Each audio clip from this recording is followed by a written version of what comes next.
It's the story of a time-traveling war veteran slipping through time and dealing with the consequences of his own life and what comes from it, and having to deal with it and making his bed and laying in it and getting the opportunity to see things from the perspective of someone from maybe a fourth dimension. He is living a life that is not similar to any other one, and he's giving you real things that happened in real life in a fun but sad, funny, satirical, deep, thought-provoking way that was written like in 1969, or at least published in 1969, and it's kind of set in the 1950s. It's real, it's gritty, it gives you a lot with so little. It's only 215 pages. Read it. This book is really good. Really, really good. I have so much to say about it, so let's just get right into it. I have never read a Kurt Vonnegut book, so this was all new to me. However, I read like other American classics that kind of have led me down a similar path and given me a similar feel. I'm a huge fan of George Orwell. I really like Ernest Hemingway, so I used to read a lot of their works.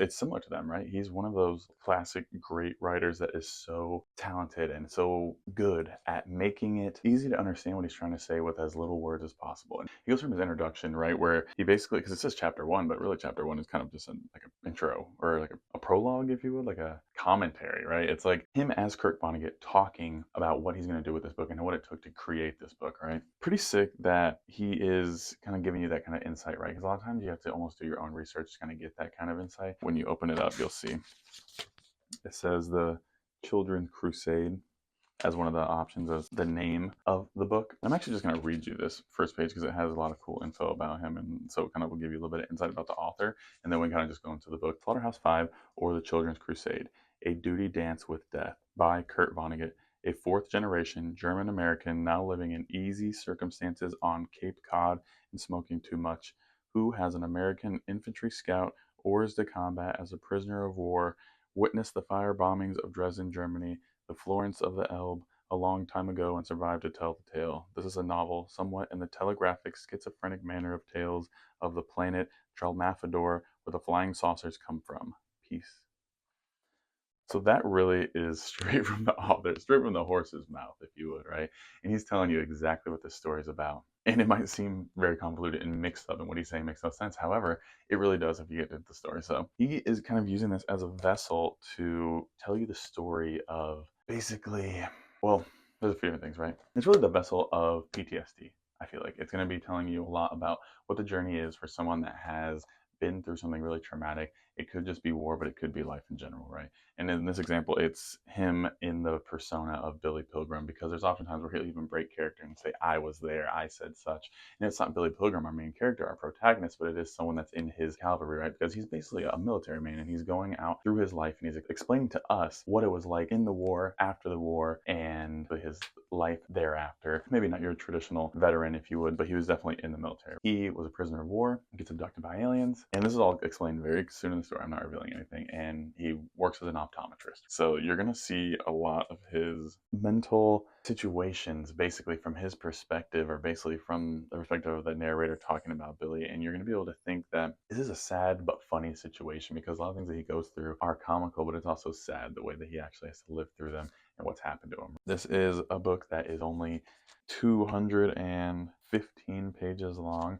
He tells you how the book will end in the first chapter. He tells you the exact word that he's going to use. And I think that this is probably the best use of 200 pages that I've read in a long time, because it's a complete story. It provides an insight into a real human experience. It lets you understand what's going on in the mind of someone that has been through something traumatic and is trying to make the most of it. It's a very real read, and it feels like it fills a void. But I think it's very impressive the way that he is able to capture what it is to feel isolated, what it is to feel alone, what it is to feel human, what it is to feel sad, what it is to feel happy and laugh. Like, one of my favorite quotes in this book, I'm going to paraphrase it and then I'll maybe find it and put it on the screen. But he's talking about when these fourth dimensional beings are explaining to him time, right? Because they're saying that they're in the fourth dimension. So the way that we view time, like as if we're in a canoe, like on the river, and we're going on the river, and they're looking out the river from the, on the shore, and they can kind of see the whole river, and we're just looking at it, there's one spot. But they go into a better description of it, right? And they say essentially, imagine that you're looking at a mountainscape, and you're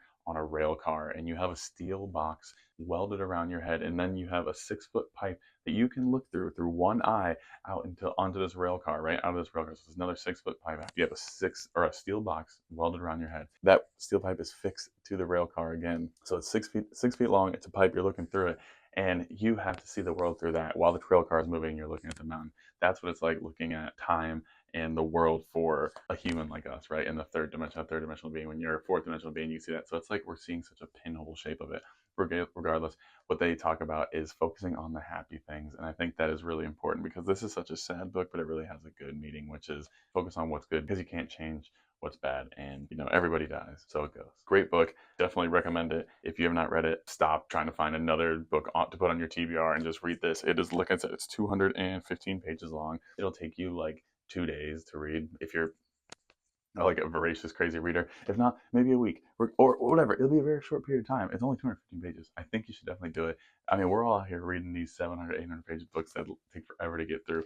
This is something that is worth your time. Super, super good. Very tough and very funny, sad and delightful. I couldn't say it any better. And it's really cool. Also, like his signature on the back of the book. Take a look at that. I like that. That's sweet. I'm probably gonna read it again, and it really reminds me of George Orwell and there was me of Hemingway, and like it's like down and out London and Paris. It's like junky. It's like The Sun Also Rises. It's very sentimental. It's like nostalgic because he's basically writing it from years later. I believe this was published in 1969, I'm say like that, but it's like set in the 50s, 40s, so basically 25 years after when it really happened. And then it really is kind of based upon the fire bombings of Dresden, which is a really traumatic thing that I didn't really even know about. So I did some research on that. The numbers in here do say that the deaths were a little bit higher than what I found online. That's not to say that deaths aren't horrible. However, it has some really interesting philosophies as well about what's important about death and how you should think about death. And it also teaches you a little bit of how to maybe deal with death, because there is a lot of death in this book, like a lot. But it's not violent by any means. There's no violence at all. So there's so many different perspectives in this book, and I think it has a lot of weight even today. I think it actually has a lot of relevance. My overall rating for this book out of 10, I would say 8.8 out of 10. It's funny, it's real, it's sad, it's satirical, it's relevant, it's political, it's philosophical, it's short, it's simple, it's easy to read, it's approachable, it's a good book.